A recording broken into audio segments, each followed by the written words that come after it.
Но в начале новостного блока я всегда поясняю за название стрима, а название стрима — военное положение, снимать нельзя. Ну, легендарное видео начала войны, какая-то баба, синявка какая-то привокзальная такая, ну, вы знаете, везде такие есть. Сидит и что-то сыт в каком-то закутке, а ее снимает какой-то мужик, а она ему говорит: военное положение, снимать нельзя. Ну и там такая грустная музыка тиктоковская наложенная. Сильное видео на самом деле, сильное, сильнее, чем кажется на первый взгляд. Ну и понятно, что это название, оно нас отсылает к самому главному, к самому драматичному, ну, в нашей с вами жизни, потому что мы живем в Украине, да, ну, в рамках Украины драматичному событию, продлению военного положения. Поэтому и такое название. Ну, в общем, драматическое голосование с такой интригой драматичной было. А почему? Потому что оппозиция начала критиковать идею продления военного положения и обвинять, ну, конкретно кто? Ирина Геращенко, Петр Порошенко, лидеры такой самой сильной, наверное, ну, самой сильной, если не единственной оппозиционной силы в Украине, европейской солидарности, да, фракции в парламенте и партии.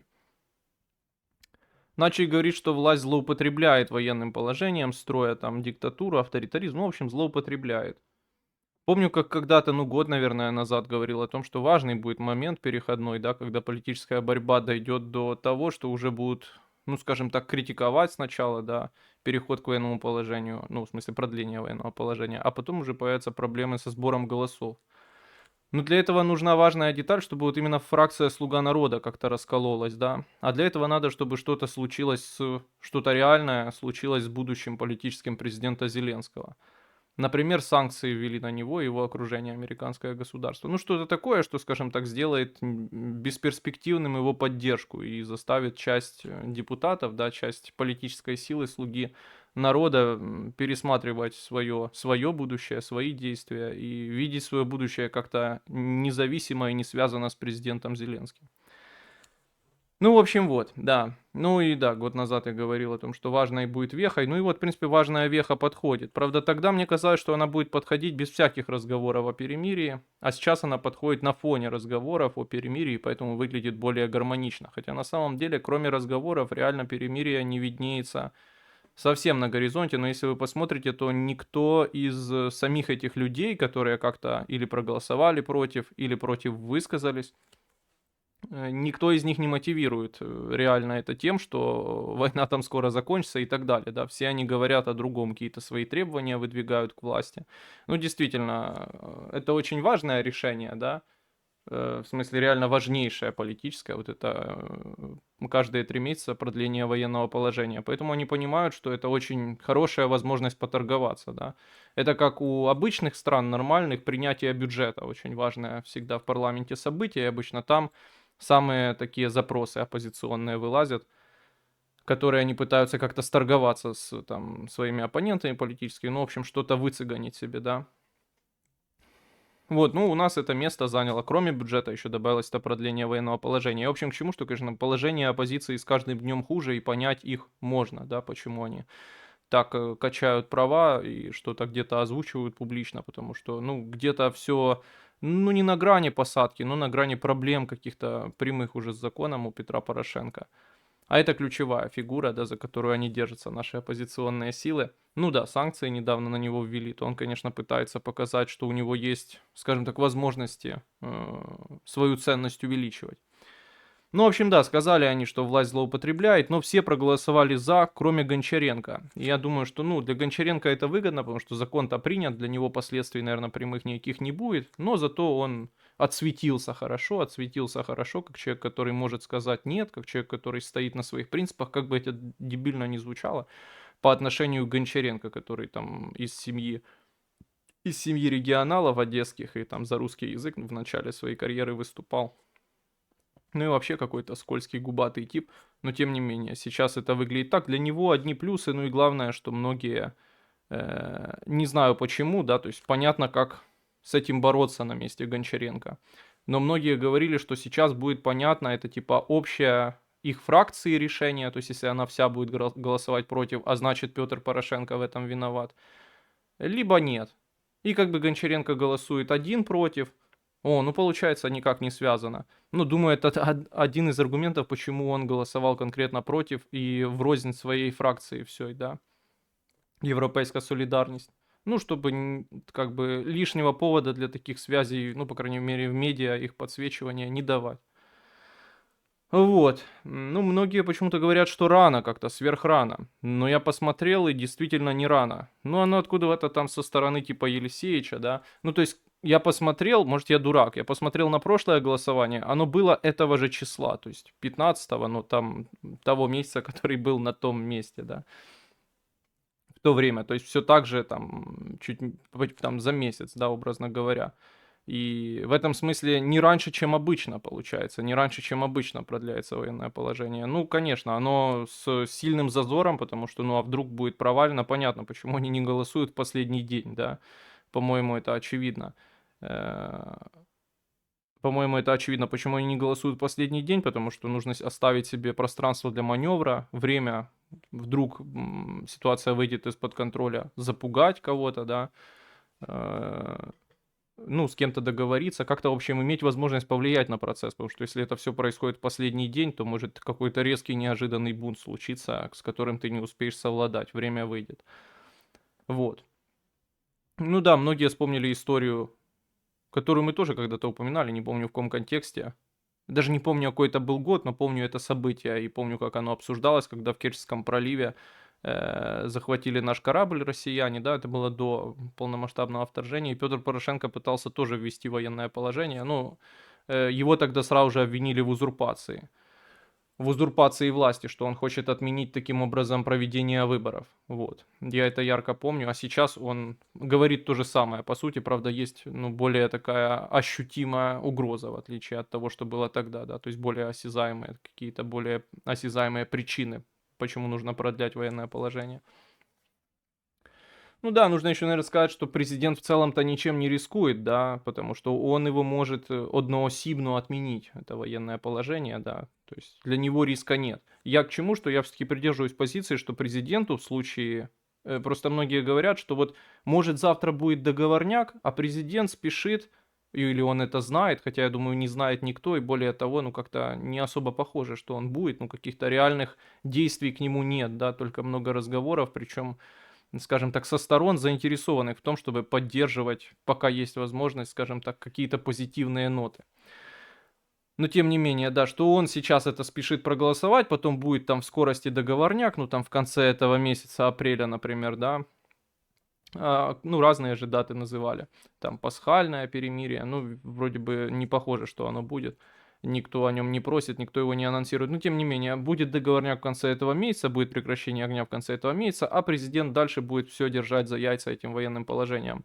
Но я все-таки остаюсь при своем, что думаю, что президенту Зеленскому выгоднее как можно скорее военное положение отменить, если наступит устойчивое прекращение боевых действий. Да, ему это нужно совместить с тем, чтобы это не пошло в урон обороноспособности, потому что если ты отменишь военное положение, нужно открывать границы, потому что это военным положением регулируется, нужно проводить демобилизацию и так далее. То есть совместить как-то это с целесообразностью обороны, но тем не менее ему выгодно, мне кажется, с политической точки зрения как можно раньше начать политический процесс, потому что у него сейчас есть, ну не то что козыря в рукаве, у него сейчас есть какой-то вес, есть какая-то популярность. А если угроза уйдет, которая сейчас есть, да, во время войны, то я думаю, что он резко столкнется с множеством политических проблем, и самых страшных это, конечно, внутри своей политической силы, да, он может утратить над ней контроль. И, в общем, мне кажется, что он как раз заинтересован, чтобы все как можно скорее случилось и по горячим следам действовать. Вот. Ну, в этом смысле, да, как я уже сказал, он если захочет, это может отменить спокойно. В этом смысле он ничего не теряет. Хотя, безусловно, сигнал в целом политической жизни Украины, да, да и обществу о том, что, ну, еще в состоянии войны, в общем, нам придется жить еще 3 месяца, ну да, в этом тоже есть, в этом решении, безусловно. Безусловно. При этом, как я уже сказал, не считаю, что есть кто-то, кто знает, будет договорняк или нет. И кажется, что скорее нет. По крайней мере, в эти 3 месяца. Ну да, нельзя, наверное, не выделить. Хотя тоже скажешь, что наш какой-то особенный парламентаризм. Наверное, нет, да, что спикер парламента Стефанчук и глава фракции Давид Арахамия. При том, что очень много ходит слухов о том, что Давид Арахамия как-то конкретно, ну, даже уже не то, что, вероятно, какие-то у него есть натяженности с Ермаком, потому что у кого нет с Ермаком натяженностей, но уже чуть ли не то, что он там с властью в каких-то сложных разногласиях. Ну нет, Арахамия также говорит, что нужно голосовать, а кто не будет, ну там разные сообщения, но суть у них одна. Кто не будет голосовать, мы посмотрим, кто путинский шпион, все завтра выяснится. Не знаю просто, насколько это этично. К тому же те, кто не хотят голосовать или критикуют, или не голосуют, как Гончаренко, то у них другие, совершенно другая мотивация. Ну, нерешаемая, но тем не менее. Тем не менее. Ну да, наверное, еще повлияло, может быть, да, в том числе повлияло в какой-то мере на решение фракции Европейская солидарность, да, непосредственно Петра Порошенко, это то, что как-то именно перед этим голосованием активизировались слухи, но, как я сказал, о том, что какие-то серьезные проблемы с законом настанут, чи там нова підозра, чи какой-то арешт. Может, это также повлияло на такое голосование. Ну, понятно, что с каждым разом, видимо, теперь сложнее и сложнее будет проводить такие решения, в смысле продлевать военное положение, если придется продлевать в будущем. И, наверное, ключевое здесь, конечно, это не то, что ощущается скорое окончание войны, а то, что и президент Зеленский взял серьезный градус давления. Ну, все связано однозначно с отношениями президента Зеленского с действующей американской администрацией. И его натиск на оппозицию, он боится ее, ну, это на мой взгляд, конечно, что президент Зеленский боится ее сближения с американской администрацией, боится ее сближения с Трампом и трамповскими людьми, да, и такого восстания потом.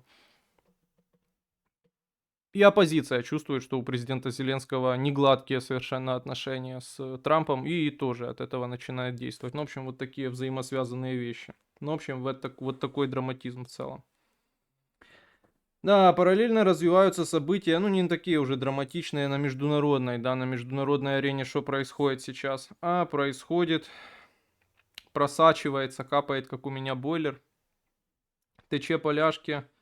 Информация по минеральной сделке. Информация по минеральной сделке. Ну, вообще, очень самый радостный такой тон, что сразу обрекает, мне кажется, на нереализуемость и несерьезность таких слов. Но самый радостный тон дал министр финансов, ответственный за эту сделку. Министр финансов США Скотт, известный нам Скотт Бессент, который приезжал когда-то в Киев, кто помнит, да.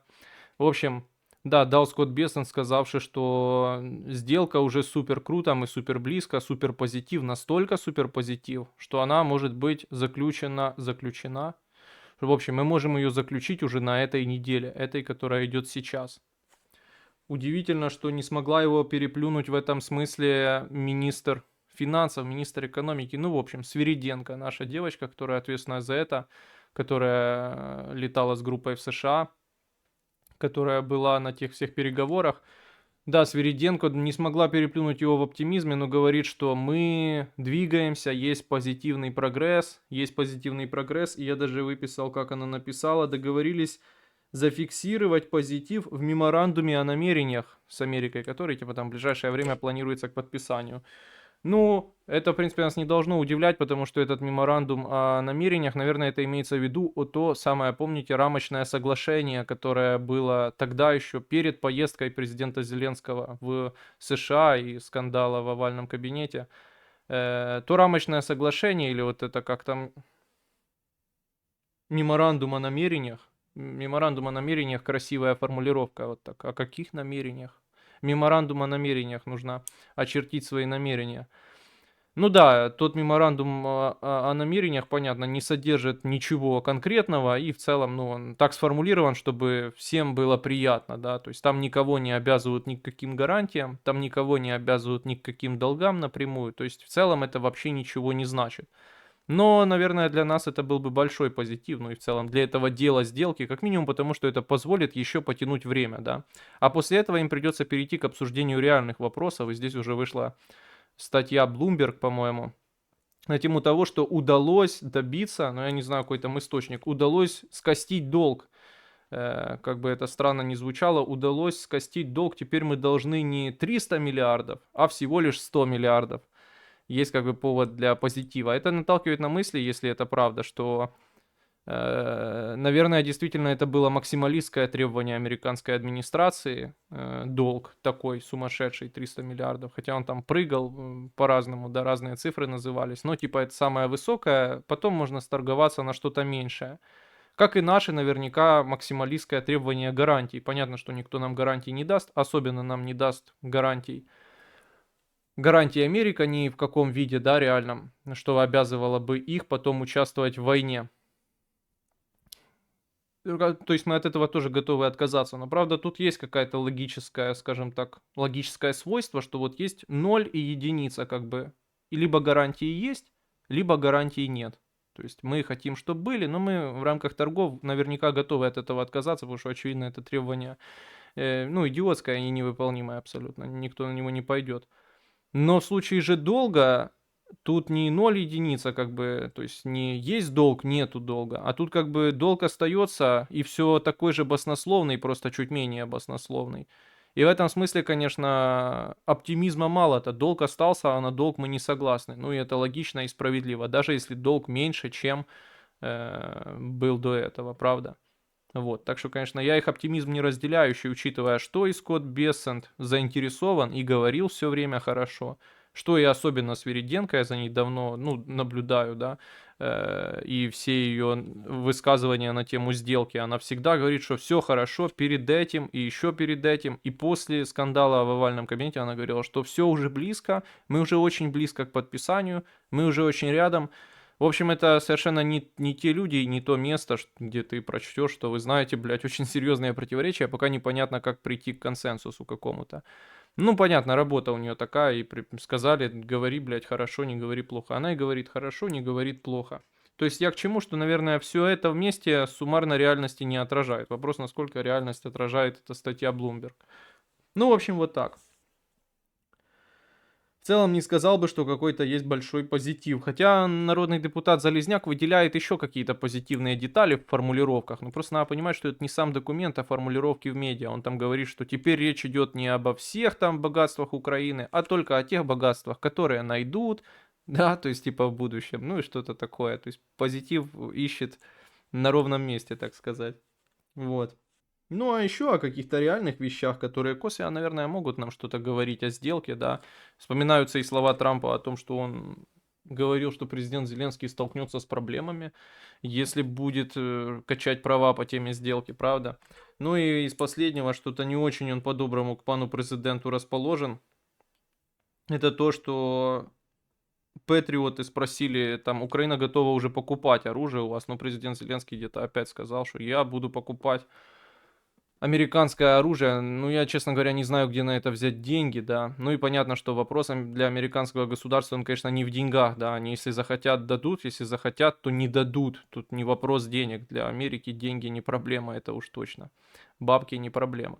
Но, тем не менее, он вот этой манере своей, что типа, если надо, мы купим, мы готовы купить, непонятно, где взять деньги, то есть вряд ли европейских денег хватит на покупку, особенно такой дорогостоящей вещи, как комплексы ПВО. Раньше президент Зеленский говорил, что мы купим любое оружие по всему миру, но дайте нам замороженные российские активы всего лишь, да. Ну, тоже сказали, что их не дадут. Но, тем не менее, и что сказал, да, Дональд Трамп? Дональд Трамп сказал, что, ну, вы знаете, когда вы начинаете войну с голой жопой полной, да, то потом ходить и что-то у кого-то выпрашивать довольно глупо получается, не круто. На что вы надеетесь? Ну, сказал он слишком прямо, наверное, да. Но мы понимаем, что имеется в виду. И я тоже всегда об этом говорил, в принципе. Ну, наверное, улыбнула в этом смысле Марьяна Безугла. Не знаю, на этом или на чем-то другом. Дональд Трамп еще где-то что-то сказал, что виновны в войне Байден, Зеленский и Путин. Ну, не помню в какой конкретно конфигурации, возможно, Зеленский первый. Но я думаю, это не очень важно. Я думаю, в его понимании, ну да, Путин агрессор, но думаю, он как-то ответственность равноценно разделяет между сторонами, мне так кажется. Но, правда, никуда не деть того, что с Путиным у него более теплые отношения, а с Зеленским явно очень плохие, и он ему не нравится. Не безосновательно, да. Да, улыбнула Марьяна Безугла, которая говорит, что, ну, Дональд Трамп обвинил нас в том, что мы начали войну, порушив, до речі, законы Украины этим самым, да. Это повод, говорит, разорвать дипломатические отношения с США. Ну, это самое, наверное, максимальное, что мы можем сделать. Можем еще попытаться национализировать что-то американское, что есть в Украине. Здание американского дома в Киеве, например. М, И многие посчитали, что это какой-то, ну не то что ироничный, но типа с каким-то умыслом политтехнологическим, да, ее текст. Ну типа там какой-то еще там какую-то прослойку агрессивного быдла себе завлечь. Но я, как ценитель творчества Марьяны Безулой, как человек, который хоть и урывками и скипая, но посмотрел пару ее видео, я убежден, что это ее реальные мысли. То есть вы посмотрите ее видео, там, ну я не знаю, я смотрел первых два, но то, что она говорит, и то, как она думает, из этого вполне могут следовать такие идеи, да, для Украины, которые она находит целесообразным, как разорвать дипломатические отношения с США сейчас. Это вполне возможно. И в этом нет какого-то там глубокого антизападничества, что вот американцы нас поматросили и бросили, или что-то такого. Нет, просто, мне кажется, действительно це така людина. В общем, и так она мыслит. И так она мыслит, да. Ну, еще вышла довольно забавная статья в The Economist, где приводятся слова какого-то деятеля из Пентагона, который спрашивает каких-то из своих европейских коллег, почему европейцы продолжают поддерживать Украину. Ну, статья посвящена тому, что, наверное, ну, для меня не подарок, да, в целом ожидаемо, что, потому что никто об этом совершенно нигде не говорит, что Дональд Трамп больше не планирует выделять пакеты военной поддержки Украине, в принципе. Ну, это, в принципе, не новость для нас, но это все, оно должно дополнить картину, да, весь этот последний абзац должен дополнить картину того, насколько вообще перспективна эта сделка по редкоземельным металлам. Опять-таки, нужно понимать, что то, что Дональд Трамп совершенно не обещает новых пакетов военной поддержки, что ключевое для Украины, сильно сбавляет мотивацию президента Зеленского идти на какой-то на какую-то невыгодную для себя кабальную сделку, да, идти на какой-то блудняк. Потому что внутриполитические проблемы будут, а без американской военной поддержки, в принципе, уже хуевее уже некуда, да, как бы. Ну, санкции, наверное, со стороны американского государства на него и его ближайшее окружение не так страшны, как остановка военной поддержки, да. Вот, это тоже, в общем, нельзя не выделить. Ну все, друзья, на этом новости жидкие закончились. Я курю последнюю сигарету и выключаю трансляцию. Надеюсь, вы сможете, ну такого никогда не было, емко дополнить в чате. Друзья, нужно все собраться и упасть на уши народному депутату Железняку. Он выпускает видео на YouTube со стеклянными глазами, там их немного людей смотрит, немного людей лайкает комментарии.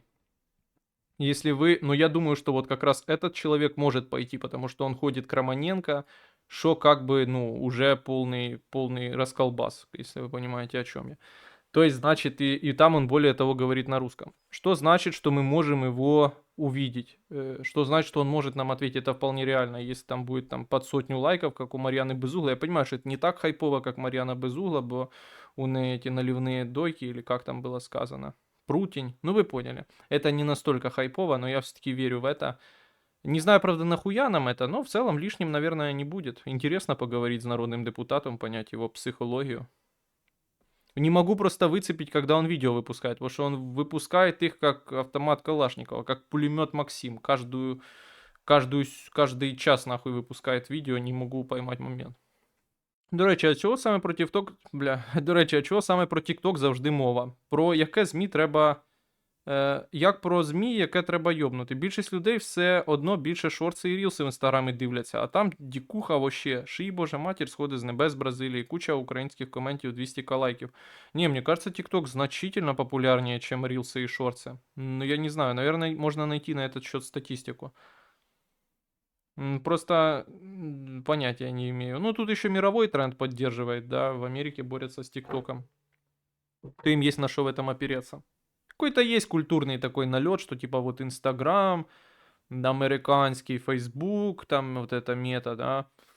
И есть вот это китайское что-то там, неизвестно что поставляют. Хотя, конечно, сейчас я с тобой, наверное, согласен, что там уже один кал от другого кала не особо так-то и отличается.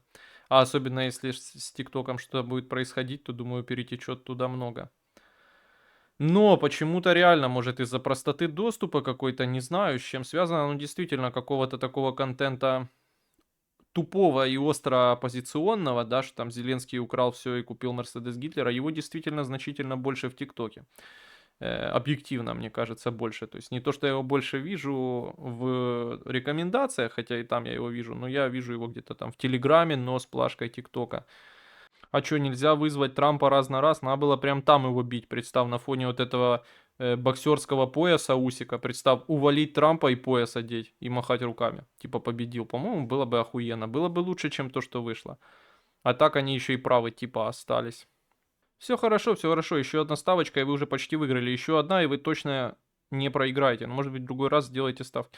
Ну, ты понимаешь, это, конечно, очень удачное сравнение с игроманией, да, что ты в какой-то момент становишься заложником вложенных ресурсов, да, как игроман. Но нужно сказать правду, что, как и многие какие-то, да, вот там, когда кого-то уличают в логических ошибках, да, это, конечно, примитивизация серьезная, да, то есть где-то это досильно, где-то это имеет смысл, да, что типа много уже вложено, где-то это аргумент. То есть это не всегда, не нужно там на все тыкать пальцем и говорить, вы просто заложник уже вложенных ресурсов, вы как лудик, вы как лудоман. Ну, это только, только что-то отразить можно, да, или как какой-то риторический прием использовать. По сути, конечно, упрощать не нужно. Трамп скажет, что он добрый, он решил простить 250 миллиардов в Украине, да? Американский дом закройте и все, они его сами закрыли, финансирование кончилось. Он закрылся на, на бессрочный срок. Национализуємо смачную крапку Макдональдса, национализируем, саме так. Заморозка конфликта будет скоро или все-таки нет? Говорят, что можно попросить чат GPT раскинуть, как как Таро. Друзья, не смотрите ТикТок, доказано, что короткие видео пагубно влияют на мозг. Он буквально деградирует. Лучше играйте в шахматы на компьютере. Ну, шахматы говно нудное, правда? А ТикТок, да, согласен, наверняка плохо на мозг влияет, особенно на возможности фокусировки на внимание. Да, президент Зеленский уделывает Америку. Покоряет Америку, как Хрущев. Хороший фильм, кстати. Реально хороший фильм, как что-то забываю его реально, как Хрущев покорял Америку. Гной из МС. Вот а в чем вообще прикол Твиттера? Блять, что такое? У меня Твиттер и Питер стало одним общим словом, пацаны, в голове. А вот в чем вообще прикол Питера? Вот чего твиттерские телки так текли по нему? Я не знаю, надо у них спросить. И я или тогда малой был, или еще. ТикТок в Украине популярнее, я даже маме установил. Да, люди на работе нихуя не делают, смотрят эти ТикТоки, это факты, факты. Он еще и предустановлен на все китайские говнотелефоны бесконечные. Мейзу, Шмейзу, блядь, Honor, Monor. Можно играть в ДКС, там пока разберешься, что делать, уже нейронные связи образуются. Да блин, надо для этого много места на жестком диске, а конкретно больше 300 гигов. И... и в общем, надо желание и силы. Думаю, Трампу не даст его же партия полностью оставить Украину. Кстати, там скоро будут выборы Конгресса и Сената, когда скоро репы могут пролететь из-за контроверсийных политик Трампа. Само осуждаюсь, если это вдруг плохое слово. Могут прийти демы, и они по КД будут блокировать любые инициативы, резко высовать Украину в этот политический футбол. Может, тогда и будем забивать гол. Ну, пока что никто ничего не обещает. Такое ощущение, что у них в партии есть консенсус новых пакетов уже не давать. Могут санкции там типа повысить где-то, где еще желательно, чтобы крайним оказался Китай. Вот. Ну, в общем, на эти темы тоже уже когда-то говорили. А аргументация, которой он может вооружиться, это вот если сделка провалится, я думаю. Скажет, что ну, блядь, они вот не возвращают деньги, суки. У меня телефон Xiaomi Veteran 3000, хороший теле, нормальный. Увидел в ТТ аккаунт кошки Чепухи, это твой, не мой. Ну, кошка, да, зовут Чепуха. Ну, вы же видели ее. Ее, ну, таких кошек немного. Это сибирская, но какая-то карликовая. Сука, бойлер этот, блядь, там геморроя теперь надо день, если не два угробить, блядь. Ай-яй-яй. А еще и запчасти эти придут, хуй знает когда аж, после Пасхи там вообще. Это жопа. Видел мнение, что если Виткова ничего не получится по договорнику, то рулить процессом поставят более проукраинского Келлога. Что думаешь? Да думаю, что вроде Витков какой-то очень близкий друг Трампа, а Келлог нет. Обычно говорят о том, что Келлога куда-то удвинут, но я тоже думаю, что не удвинут. Говорят, что есть связь вот во всей этой концепции, почему Витков упал на мощные по делам Ближнего Востока, но ключевая фигура в переговорах с Путиным. Ну, есть версия, что связь в том, Есть версия, что связь в том, что это связано с попыткой достичь сделки с Ираном ядерной. Через пуньзы как-то, что Путин там повлиял на эти процессы. Смотрел стрим Шелеста, который шелестит, с Дмитруком, который, наверное, народный депутат, да. Понятно, что украинский нардеп — это клеймо на всю жизнь. Да я бы не сказал. Ну, это печально, да. Но в целом, надо, конечно, такого, наверное, избегать. Потому что тогда совсем непонятно, что делать. Поэтому я всегда, конечно, стараюсь такой подход как-то, не знаю, что это означает слово, но дифференцированно использовать.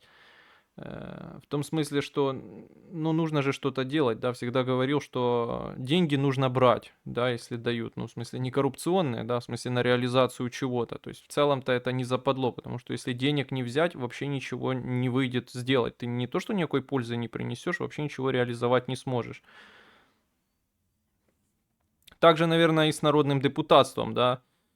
Я бы сказал, что так и с чиновничьим сословием, хотя я знаю какое-то количество хороших чиновников, но я не знаю, сколько они хорошие, да, то есть они все так же коррупционные, они все так же не работают, они все так же злоупотребляют положением и связями, но при этом там они на фронт кинулись сразу или что-то такое.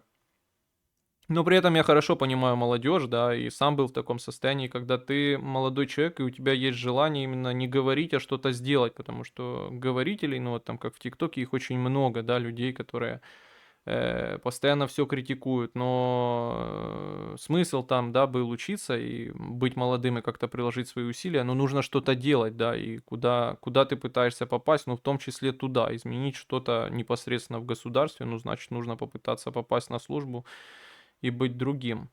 То, конечно, наверное, коллективно всех всегда там говном мазать плохая идея.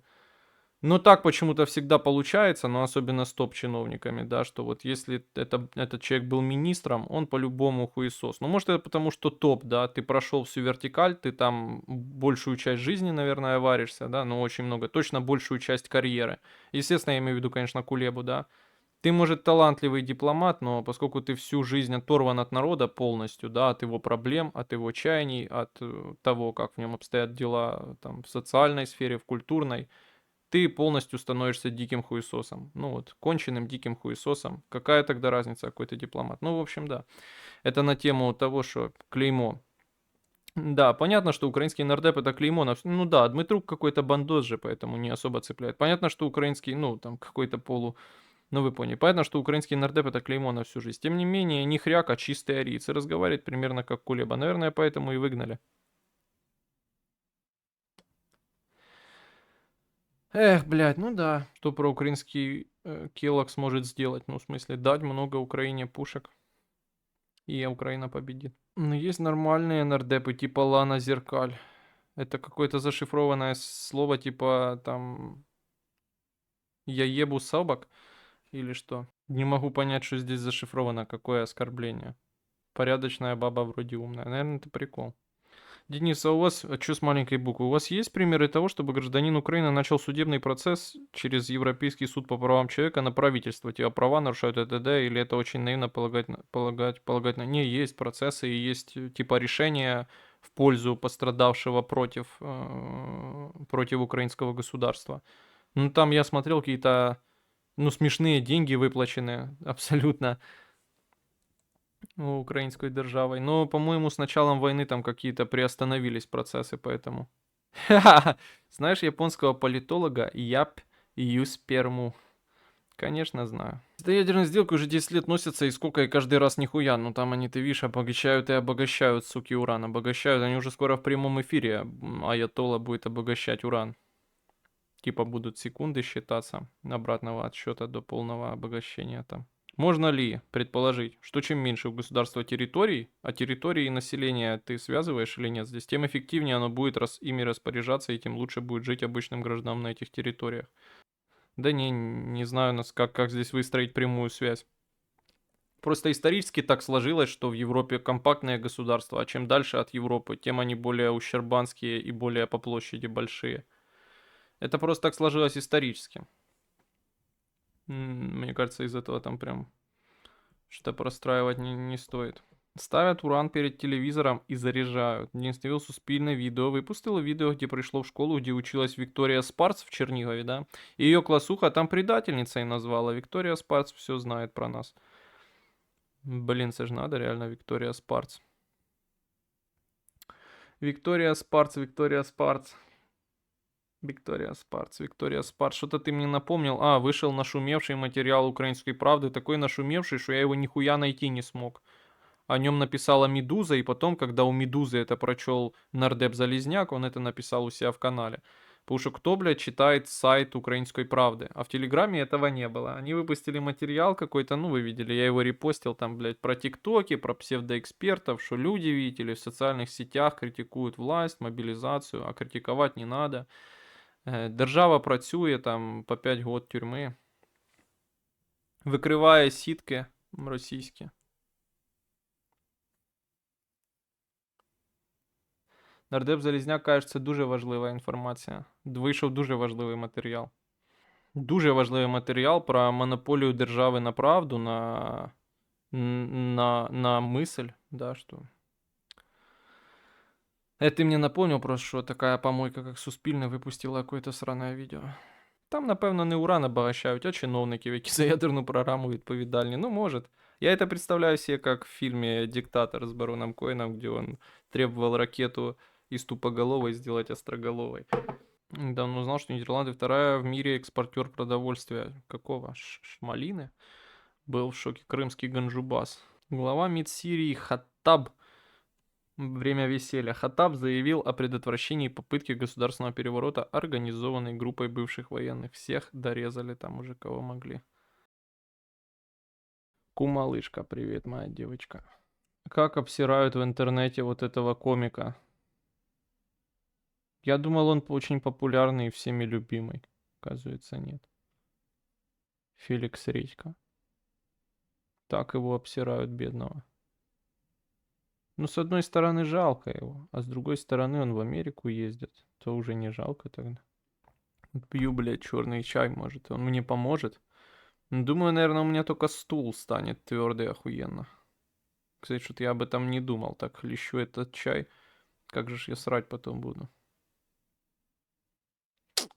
Не один я смотрю на беговой дорожке. Так как год не выходил из дома, бегать приходится в комнате. Ну да, но беговая дорожка не дешевое удовольствие. Интересно, кстати, а вот если в квартире ты ставишь беговую дорожку, соседям оно выглядит как табун бежит или нет? Ну, точнее, слышится. Человек в чате на ютубе пишет Кербаллуп. Привет. Могу побыть твоим уполномоченным и попробовать договориться о стриме со жмелем. Тебе было бы интересно? Ну это уже можно прямо тогда сейчас начинать сухари сушить. Как там Тесак рассказывал, собирать на зону греф. Ты знаешь, не, наверное, мне пока мисс не интересно. Пока мисс я, наверное, подожду, понял. Позавчера только сам беговую дорожку купил. Скоро про соседей узнаю и сообщу. Соседу норм, у него тоже дорожка. После ковида у меня еще и штанга с гантелями и лавкой. Ну вот я только гантелями обзавелся. Ну я ж в селе живу, проще просто побегать. Там Залужный написал, что человек должен быть готов не только пожертвовать собой за Украину, но и быть готовым убивать за Украину. Чё думаешь, шиза? Да, за счастье нужно не умереть, а за счастье нужно жить. Но в нашем случае за счастье нужно убить.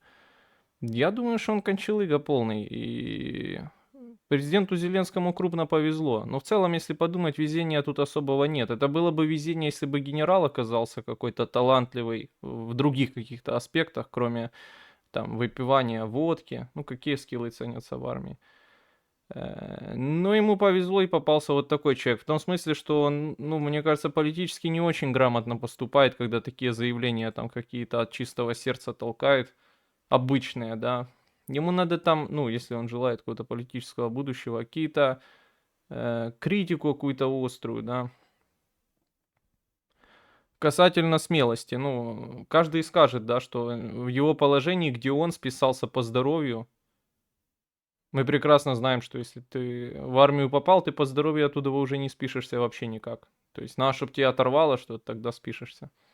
То есть, это многое говорит о вот этой готовности умирать.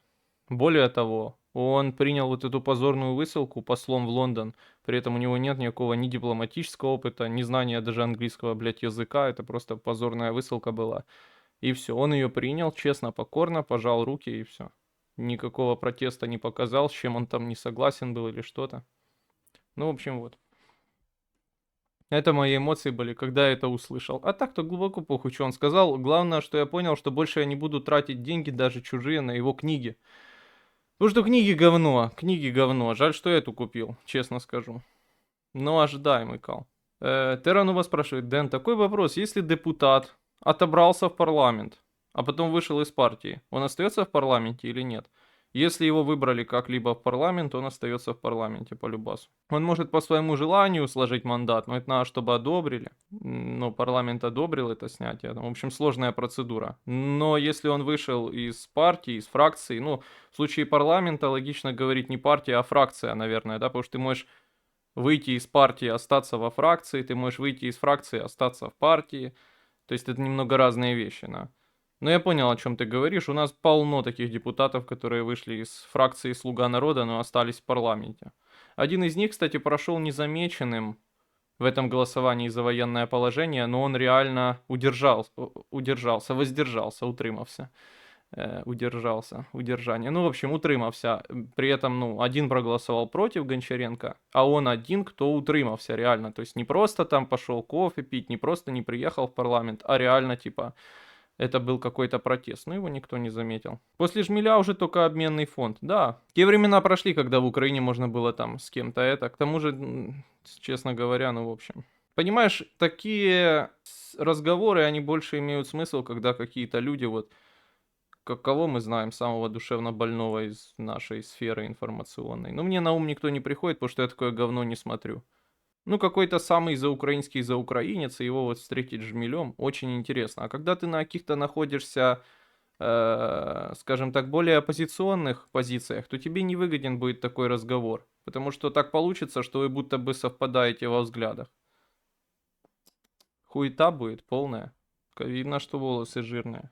Волосы я не мыл з прошлого стріма, кстати. І я розкажу почему.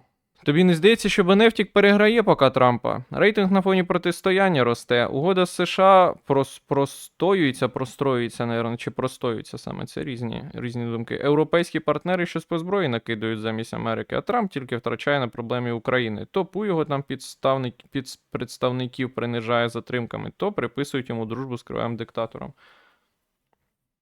Хороший был бы пост для какого-то народного депутата от «Слуги народа». Но давай сзади зайдем. С того, что вроде как затримки не было. Опровергали это с американской стороны, в смысле Виткофа, да. Понимаешь, просто это очень разные весовые категории. Мы на равных с США не сможем говорить никогда в этом случае, да. Как бы там ни казалось, кто кого переигрывает или кто кого там что-то. Если они взяли свой курс какой-то внешнеполитический над Украиной, то мы ничего с этим уже поделать не сможем и никого там переиграть. И наше влияние событий в Украине на рейтинг Трампа, блядь, вообще незначительное.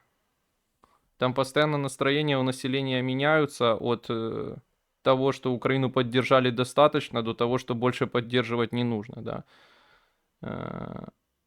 Что касательно военной помощи, то много раз вроде уже было проговорено, что, ну, скажем так, быстро восполнить американскую поддержку не выйдет. То есть для нас эта потеря будет очень чувствительная и в финансовом, и особенно в военном смысле. Это если он не пойдет дальше, да, если мы не продолжим переигрывать Трампа, и Трамп не пойдет дальше, например, на введение санкций. Бандера знову к нам прийде і за собою в бій нас поведе. Буде Україна вільна, буде ненька самостійна. Что касательно рейтинга пана президента, каждый понимает, что это всплеск именно такой волнообразный, да, то есть сейчас он, да, связан с этими событиями в информационном пространстве, вот с таким противостоянием, но все понимают, что те последствия, с которыми Украина столкнется, да, в случае, если отношения с США обострятся, они потом в долгосрочной условно перспективе, то есть нескольких месяцев, очень сильно обвалят рейтинг президента. И здесь показательным выступает парламент, да, что с ним все больше и больше проблем. В этот раз уже столкнулись с публичной критикой, казалось бы, очевидного, да, закона и очевидной целесообразности по принятию закона о военном положении. Пока что за него голосовали, но уже сказали, ну, в смысле оппозиция, да, уже сказала о том, что государство злоупотребляет этим законом. Хотя абсолютно нет никаких, скажем так, фактов, подтверждающих, что война вообще закончится когда-либо, да, ну, в ближайшее время. Никто никаких гарантий не давал, но они уже это говорят. То есть, мне кажется, это более значимый маркер того, что они прекрасно понимают, что этот рост популярности, он временный и может смениться потом очень резким обвалом, когда придут последствия реальные. Ну, в общем, вот. Quiet Luxury пишет. Надеюсь, я емко ответил. Да, Quiet Luxury пишет. 500 человек за 2 месяца очень мало же. Будут снижать возраст? Ну, президент обещал не снижать возраст. То, думаю, пока снижать, наверное, не будут в связи с этим.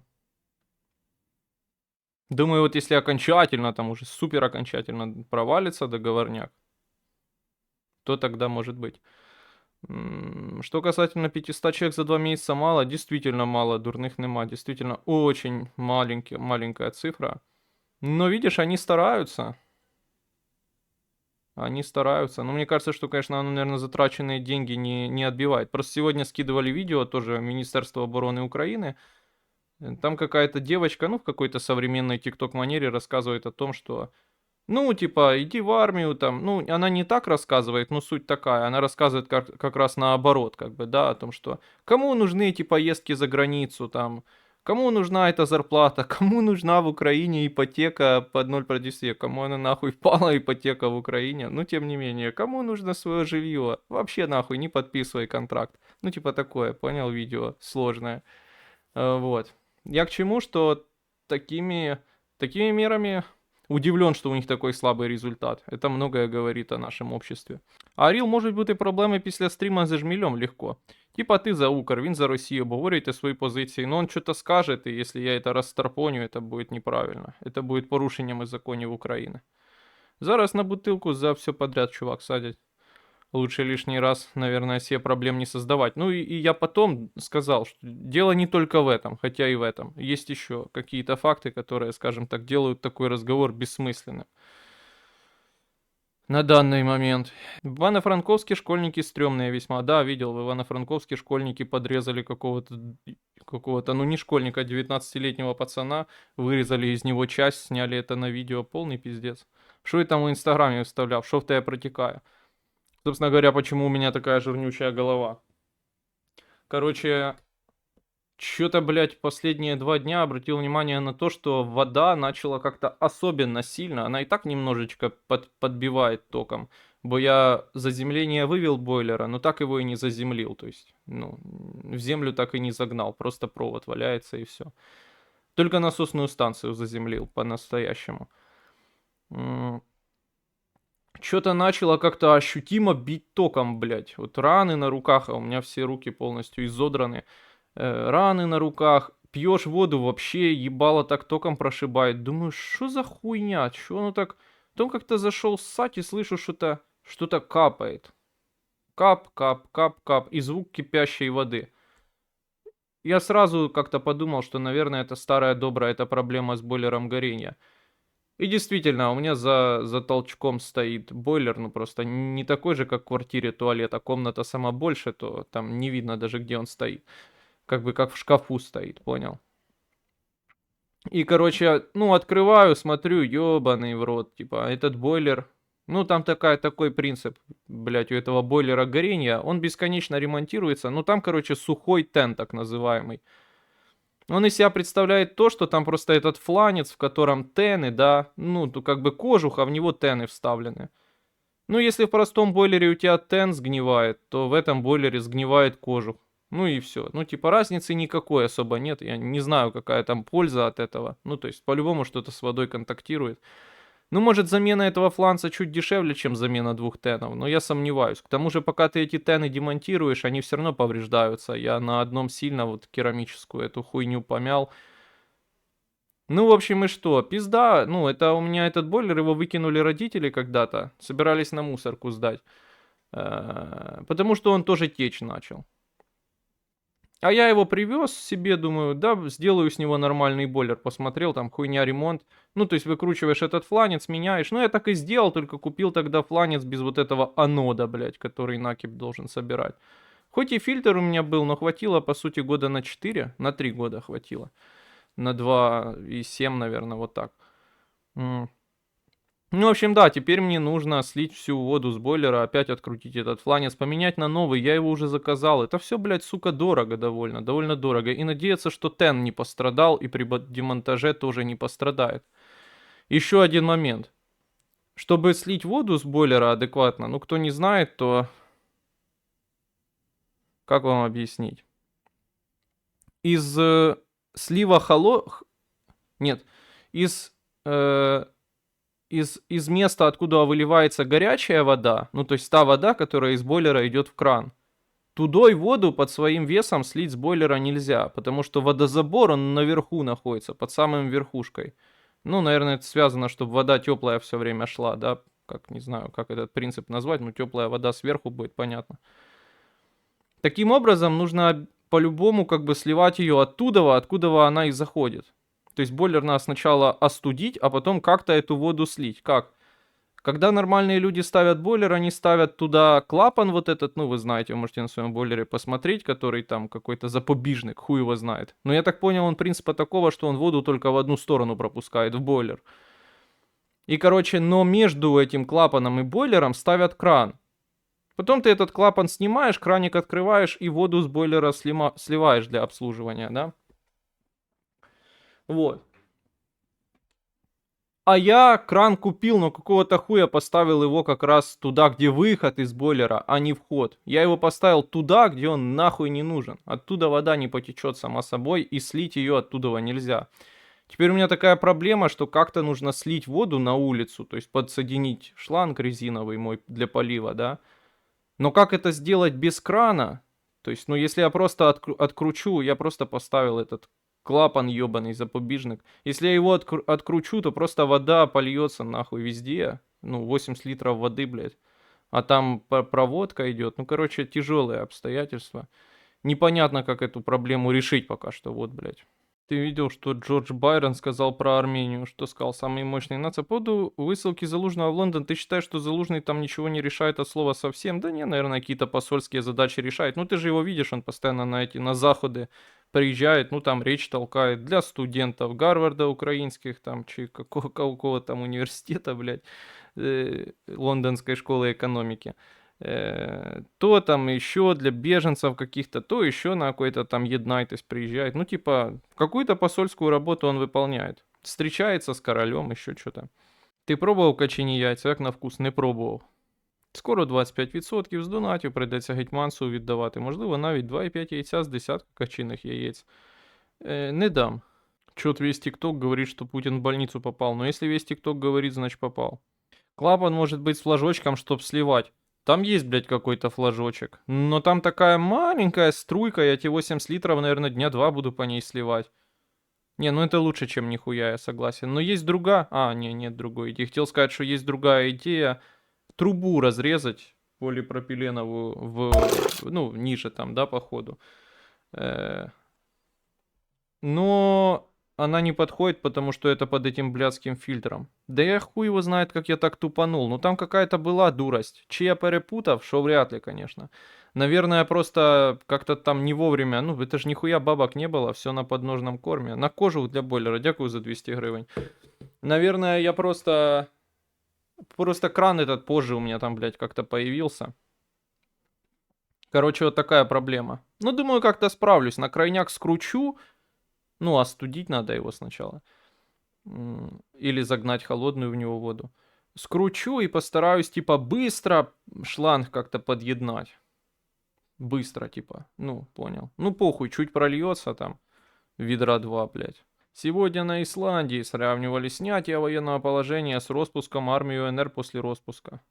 УНР вскоре перестал существовать, и поэтому военное положение снимать нельзя. Что скажешь по этому поводу? Манипуляция или уместная историческая параллель? Ой, сложно тебе сказать, УНР это такое как бы зыбко полупрозрачно существовавшее государственное образование, что с ним сравнивать Украину, это сильно Украину принижать, да. Там все так быстро развивалось, что, ну, Смешно сказать, что там был вариант не распускать или что-то такое. Ну, это был нахуй полностью обреченная ситуация. Короче, это смешные сравнения. Как тебе последнее видео Михаила Темнова? Ну, самый интересный из него аргумент, что женщинам очень... Ну, я не знаю, сколько вещи связаны, что женщинам очень нравится из-за этого государства и государственное регулирование. Ну, я не знаю, насколько это осмысленно, честно сказать. Тогда у меня какая-то была более развернутая мысль, а сейчас мне нечего уже сказать. Я думаю, они просто любят государство, государственное регулирование, все ограничения, репрессии, просто потому что они конформистские. Они всегда хотят быть с толпой. Так было, так есть, так будет. Иначе у них замыкает голова, и они не знают, как мыть посуду. Сколько качка по времени должна сидеть на яйцах? 30 с чем-то дней. Или 40 с чем-то дней. Короче, больше месяца. А у тебе був колись гідроудар в душе. Не, гидроудара не было. Уместная историческая манипуляция. О, вот это правильная формулировка. Уместная историческая манипуляция. Допустимая наебка Гоев. Денис, становитесь тренером личностного роста. Кого я могу, какую личность я могу взрастить? Я могу становиться тренером личностной деградации. 40 дней на яйце хуйня. Мужики в Украине на бутилке уже 3 года сидять. Це ж ту качку треба аж 30 днів кормити прям в кублі. Гарне запитання, я сам не знаю. Но вот одна качка, которая с опытом, она встает и ест, если я ей подношу рядом. Вторая качка вообще нихуя не встает, но ее там невозможно кормить, она села в таком месте, и поить тоже. Но она иногда убегает, ест и возвращается на место. Но бегает далеко, потому что у них так они решили сесть, тупо в самом дальнем углу двора от того места, где их кормлю и пою. Хуй знает. Гидроудар в душе типа Кличко мокрым кулаком въебал, да? Пацаны, а как объяснить такую активизацию какой-то рекламы в нашем телеграм-канале Донном? Там той, сёй, блядь, туды, сюды. Какой-то хуй написал, нужны, короче, помощники в декораціях, блядь. То все-таки ви скоріше підтримуєте Гончаренко з його претензією по відсутності строків мобілізації, мабуть, демобілізації, хоча можна сказати і строків мобілізації, чи розхитування, і не треба таке в парламенті казати. Я не підтримую Гончаренка, тому що він хуєсос, возможно, буквально. Но не підтримую не тому, що буквально, а тому, що йому пиздеть, что дышать, и он всю свою карьеру это поддерживал. Хотя, конечно, нельзя не выделить его смелость, что он сейчас, пользуясь ситуацией, выжимает из нее смело максимум. А касательно срока мобилизации, их сложно поддерживать, потому что для того, чтобы обеспечить сроки четкие, ну, демобилизации или мобилизации, не знаю, как правильно сказать, но вы поняли, четкий срок службы, тогда надо очень-очень сильно, кратно нарастить саму мобилизацию физически. То есть, когда ты говоришь, о, нужны нам, значит, сроки, сколько люди будут служить, ты должен понимать, что тогда ты сам должен будешь пойти в армию. То есть, надо будет кратно усилить бусификацию, усилить Лупашева. Вот. Готовы ли вы к этому? Непонятно. Вот. Я не знаю, почему они сразу так не сделали. Это сильно бы легитимизировало бусификацию, да, потому что, ну, я понимаю, если бы они это не сделали, то есть мы набираем рабов на бесконечную службу, но зато нет бусификации. Кого поймали, того поймали. Тогда был бы смысл, да. Почему нет сроков службы окончательных? Ну, чтобы не набирать людей насильно много, чтобы общество не дезморалить, да, цифры, чтобы хуевые не выходили социологические. А так они как бы весь негатив от бусификации получают. В первую очередь экономический, потом политический, потом уже репутационный, да. Все минусы от бусификации есть, но плюсов от нее нет, потому что служба бесконечная. Так бы они могли выйти и сказать, смотрите, как все справедливо. Вот иди, год отслужи и возвращайся, год отвоюй, и вот видишь, как справедливо. Это сильно бы им подбросило, скажем так, легитимности к бусификации, да, сильно бы ее как бы морально оправдало. Ну, у нас всегда, типа, там наполовину, тут наполовину, в итоге ніхуя. Мій улюблений рофл Гончаренка, це коли він сказав, що усім зйобикам будуть платити гроші, щоб вони повернулися. А потім він сам сказав, що самопроверку, в общем. Сам підняв, сам опустив. Треба їм будку якусь зробити, ти думаєш? Ну, одна сидить і так під навесом, а вторая в уголку забилась. Как утят назовешь? Что, на приколе? Мне надо сначала подумать, куда мне нахуй их деть.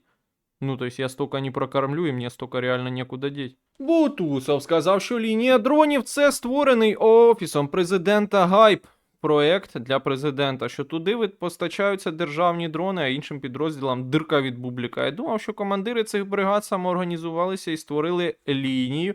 Пока не дочитал, хочу вспомнить, что вы, может, помните, была такая история смешная, где какая-то девочка из Твиттера, волонтерка очередная, помогла собрать подразделу деньги на машину, а машина была Audi Q7. Ну, то есть машина такая, не то чтобы для боевых задач.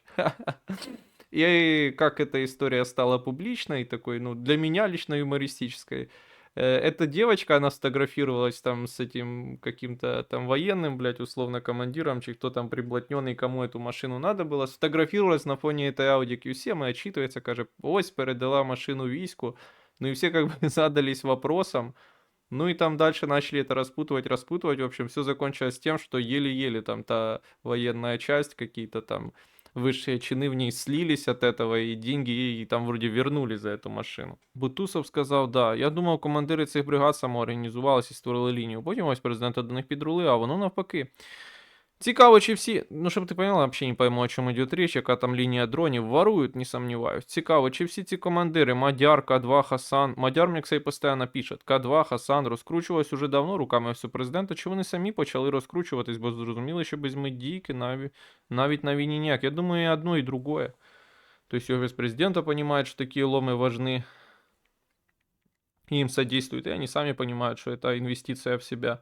От сьогодні мені писали, бля. Кракен, ти поняв? 2 рази аж. Відкриваємо набір, шукаємо розвідників, водіїв, зв'язківців, РЕБ, спеціалістів, операторів БПЛА та інших. Гарантуємо комплексне навчання. Стань частиною історії. Стань частиною історії. Топливом історії став. Армігов. Дрони Лайн. А, о, диви, Дрони Лайн, реально. Дрони Лайн. Запрошуємо до підрозділів, де цінують кожного. І воюють дронами. Ого, ідеально. І ценять кожного. І воюють дронами. Може самому пойти. К2, Ахілес, Фенікс, Рарох та птахи Мадяра чекають на тебе. Долучайся до лінії дронів. Клас. Не пильно і круто. Щось не думаю, що у нас можливі рішення по демобілізації. Ну, государство уже взяло такой курс. Ну, и мне кажется, он просто не самый выгодный, но я об этом еще в начале говорил. Ну, просто если об этом говорить, то получается, будто бы за бусификацию дикую выступаешь. Ну, тут я рассуждаю с позиции, ну, державника, да, как было бы лучше поступить на их месте. Гуманізму тут нет місць. Разів в 10. Це як довіритись державі. Довірився, лох. Роздай подписчикам. Утят будуть звати Крокус, Сіті, Холл, Егорь, ЖК раз. Мапонтанчик и т.д. Мапповтанчик. Мне кажется, что Гончаренко и отношение к нему это наглядный пример здравомыслия нашего общества. А какое отношение? Отношение это разное. Зрадобесы носятся с ним, что вот он повстал против системы. Ну реально, он единственный, кто из легальных голосов и не маргинализованных окончательно парламентарь, который еще что-то сопротивляется. И с очень давним ватным шлейфом, скажем так, не свежим. И вот, не в тюрьме и все такое пока. Другие ненавидят, да. Другое, просто сейчас, конечно, у власти такая ситуация, что кого она уже пальцем показывает, что сейчас будут, значит, сейчас встанут и споют друзья Путина, то это уже, конечно, не работает нихуя. Некоторые чуваки в Пикселе утверждают, что если бы люди не бегали от ТЦК, то и бусификация была бы не нужна. Что думаешь? Ну да, если бы не было... И если бы не было этих антисоветских элементов, то и концлагеря, гулаги не нужны были бы Советскому Союзу. Но это такого уровня аргумент. Понятно, что это... Ну, типа, нелогичная нахуй. Почему он не принял высылку, а был ей даже рад, улыбался, жал потужному руки и почти подпрыгивал, зная, сколько людей угробил в посадках? Не, ну для генерала это норма. Ну я просто так, если говорить о смелости, о таком, то ну, в политическом смысле он ее не проявил. А сейчас такие слова, мне кажется, они скорее вредят его политическому будущему. Ну сейчас в обществе запрос на что-то другое, мне кажется. Ну точно не на это. Он сам помогает... Это самое, блядь. Сам помогает себя забороть офису президента. Сегодня прочитал новость, что апелляционный суд признал, что если загребли забронированного и отсроченного чела, то хоть это и незаконно, но вернуть из части не можно. Ну и ссылались на Верховный суд. Ну да. Ну это известно, что если ты туда попал, выхода нет. Не знаю, меня это решение не удивило никак. Сливать через вот тот маленький краник, за ночь вода сойдет. Если сильно на, чтоб быстро нагнетаешь тот краник воздух губами, тобто ротом. Ага. Буду дуть, блядь, на 80 литров бойлера, аж и вообще уже. Ну, можно компрессор подключить, но мне кажется, это гонево полное. А если бусифицированные не просто разбегутся, а перейдут на сторону врага вместе с техникой? Ну, не было ж такого никогда. Вон, советские бусифицированные успешно воевали. Наши успешно воюют. А, да, терпильный Noise MC. Ну, вы знаете, я не очень ценю его творчество, потому что считаю, что оно говно полное. Но кроме этого, конечно, сколько он там, ну вот, кроме слов, да, поддержки Украины, что уже дохуя для Украины, со- благотворительные концерты бесконечные, сборы денег, все похуй. Какая-то гомонационалистка организовала зарисование его граффити с еще каким-то гомонационалистом. Что меня особенно улыбнуло, что какие-то россияне, я не помню, где это видел, решили, ну, Нойз им знаком, поэтому они за этой темой наблюдали. Решили, что гомонационалистка это типа националистка моноэтническая, да, за одну нацию. У меня для них очень плохие новости. Недооценивают они уровень наш.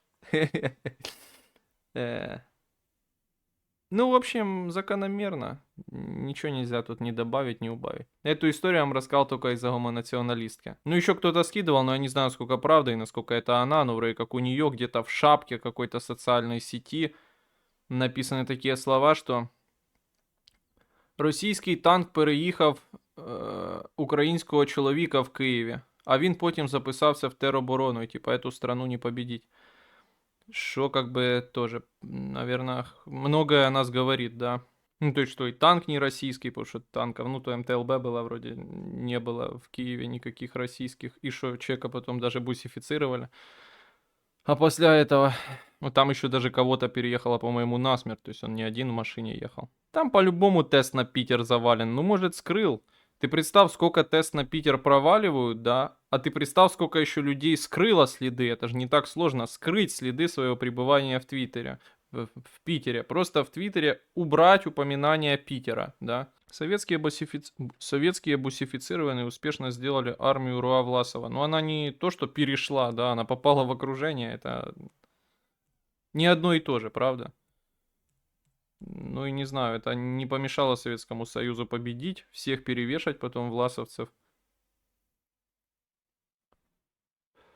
и так далі. Що говорить, що значить все-таки не критично, главное набрать. А, ну люди питають, да, що значить вдалого стріму. Дякую, Беда. Що означає, що значить гомонаціоналістка? Гомонаціоналістка это значит гомосексуализм и плюс национализм. Ну, типа, я не знаю, что это означает. Ну, вы хуй его знает. Это означает, что у девочки полностью разжижен мозг, в первую очередь. А во вторую очередь, что она очень большая конформистка, очень большая патриотка и при этом очень любит ЛГБТ-тему. Потому что у нее есть Netflix и она погружена очень в контекст западный культурный. Чё ты сам не хочешь зарисовывать граффити Noise MC? Я ходил, зарисовывал. Вчера ходил, искал, весь день не нашел. Места знать надо. Как новина, что ЦРУ вычитали в газете «Тернопиль вечерний» про то, как советская армия воевала с пришельцами, а потом включили это в отчет по разведке. Видел, интересно получилось. Но нечего тут больше добавить, кроме того, что интересно. И тут мы вставили 5 коп. 5 шагов своих. 100 шагов назад. Какая там боротьба с ТикТоком. Я думаю, ТикТок не запретят. Пока что, думаю, многие надеются в украинском политичном просторе, ну, в первую очередь, действующая политическая сила слуги урода, президента, надеется использовать ТикТок в свою пользу. Кто будет от такого отказываться? Но вот если у них не получится в свою пользу использовать, агитировать, то тогда запретят, конечно. Став топ. Після Після посадки Паші Дурова, бариги во Франції і Німеччині перейшли з Телеграму на WhatsApp. Ну, це мені друзі розповідали. Да, я думаю, что их не остановишь такой хуйней. Понятно, что там политический мотив у Дурова. Я тут смотрел сообщение, что З купит ПВО. Где? У конструкторского бюро «Луч». И пришла мысль, что он играет в казик. Проиграл и думает, сейчас отыграется и опять проиграл. И давай на все, что есть, точно повезет. Сильная мысль, ты знаешь, сильная мысль.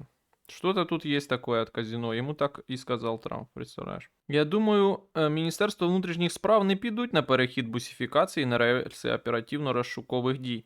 А без них ніяк, бо нефтік максимум на ще 5 років, а МВС вічне. Сильно великі репутаційні втрати. Та все-таки они, ну, подчиняются действиям там наших, ну, министры все-таки подчиняются, да, нашему центру силы, офису президента, правильно?